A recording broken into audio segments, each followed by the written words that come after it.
नमस्कार दोस्तों, आप सभी का हमारे विश्व भारती चैनल में बहुत बहुत स्वागत है। आप सभी को काफी मीडिया चैनल और प्रिंट मीडिया के द्वारा या आपके मोबाइल के ऊपर व्हाट्सएप मैसेजों द्वारा काफी सारी जानकारी मिली होगी कि कल रात को 12 बजे के बाद और आज सुबह यानी कि अर्ली मॉर्निंग अंधेरे के दौरान भारत के जम्मू स्थित एयरफोर्स स्टेशन पर ड्रोन के हमले हुए हैं और जिसमें कि ये जानकारी मिल रही है कि 2 ड्रोन थे पाकिस्तान से भेजे हुए होने की संभावना पूरी बताई जा रही है। लेकिन आपको एक बात बता दें कि इसमें ऐसी भी जानकारी मिल रही है कि ये दोनों जो ड्रोन थे इनका टारगेट जो हमारा एयरफोर्स स्टेशन है जम्मू में उसका जो हेलीकॉप्टर हैंगर है वो था, लेकिन उसमें कुछ ऐसा हुआ कि एक ड्रोन जो है वो छत से खोल करके और अंदर गिरा, उसके ऊपर एक्सप्लोजिव्स वगैरह थे, दोनों ब्लास्ट हो चुके हैं। और दूसरा जो ड्रोन था वो हमारे जो एयरफोर्स स्टेशन के इमारत के बाहर यानी बिल्डिंग के बाहर जो एसी का ये लगा हुआ था उसके टकरा करके गिर गया। बहरहाल आपको अंदर की पूरी जानकारी हम देने जा रहे हैं, इसीलिए हम आपसे गुजारिश करते हैं, आपसे निवेदन करते हैं कि आप ये वीडियो को पूरा देखें और पूरा सुने और पूरा समझने की कोशिश करें। देखिए, ये जो ऑपरेशन था ये प्री प्लान था, इसकी कई महीनों से इन्होंने पूरी प्लानिंग और उसका ये किया रहेगा। और इसके बाद आपको एक और बात बता दें कि ये जानकारी जो मिल रही है कि ये जो दोनों ड्रोन थे वो चाइनीज मेक के ड्रोन थे, यानी चाइनीज ड्रोन थे और उसे पाकिस्तान ने चाइना से लिए हुए होने की पूरी जानकारी मिल रही है। दूसरी जानकारी ऐसी है कि ये जो ड्रोन थे इनकी रेंज जो है वो 25 किलोमीटर की है और ये 20 किलोमीटर तक का लोड कैरी कर सकते हैं। तो इस तरह की जानकारी के आने के बाद आपको इसका जो संभावना है कि ये किस वजह से और क्यों किया गया हो सकता है, इसकी आपको जानकारी दे दे कि 2 दिन पहले FATF यानी जो फाइनेंशियल एड जो टास्क फोर्स है उन्होंने पाकिस्तान को ग्रे लिस्ट में कंटिन्यू किया। और आपको शायद कल या परसों में जानकारी जरूर मिली होगी कि हमारे नेशनल सिक्योरिटी एडवाइजर जो अजीत डोभाल हैं उन्होंने कई फाइनेंशियल ऑर्गेनाइजेशन के एक फेडरेशन या एसोसिएशन है अंतरराष्ट्रीय स्तर पर वहां कहा गया था उनके द्वारा और एक विनती की गई थी कि जो भी रेस्ट्रिक्शन FATF लगाता है किसी भी देश पर क्योंकि टेररिज्म के कनेक्शन के वजह से, तो बाकी सभी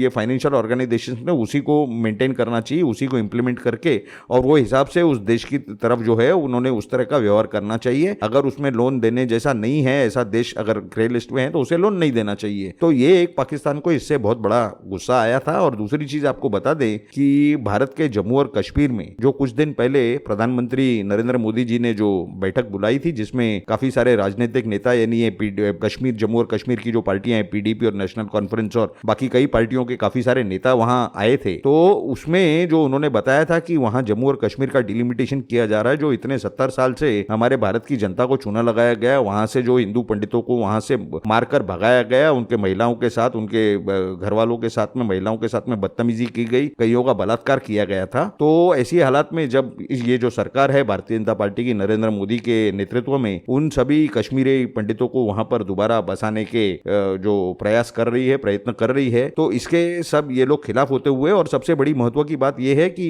कश्मीर की जो इलाका था और जो आबादी थी वो कम थी और जम्मू की आबादी और लद्दाख की आबादी जो थी वो ज्यादा थी। तो वहां से जो है कश्मीर से ज्यादा सांसद या ये चुन करके आते थे विधायक, लेकिन जम्मू और लद्दाख के कम चुन के आते थे, हालांकि वहां की आबादी ज्यादा है। तो अब जो डिलिमिटेशन की जा रही है इस वजह से उनके जो हैं विधायक वो कम हो जाएंगे, उनका रिप्रेजेंटेशन कम हो जाएगा और बहुमत जो है वो लद्दाख के और जम्मू के जो इलेक्टोरेट है वहां के जो मतदार हैं उनका जो है रिप्रेजेंटेशन बढ़ जाएगा वहां के वोटरों का। और इस चक्कर में उनके जो कम नुमाइंदा जब जाएंगे तो उनका बहुमत वहां नहीं रहेगा। इसका भी गुस्सा पाकिस्तान को आया है क्योंकि आखिर में वहां के ये जो फोर्सेज हैं जो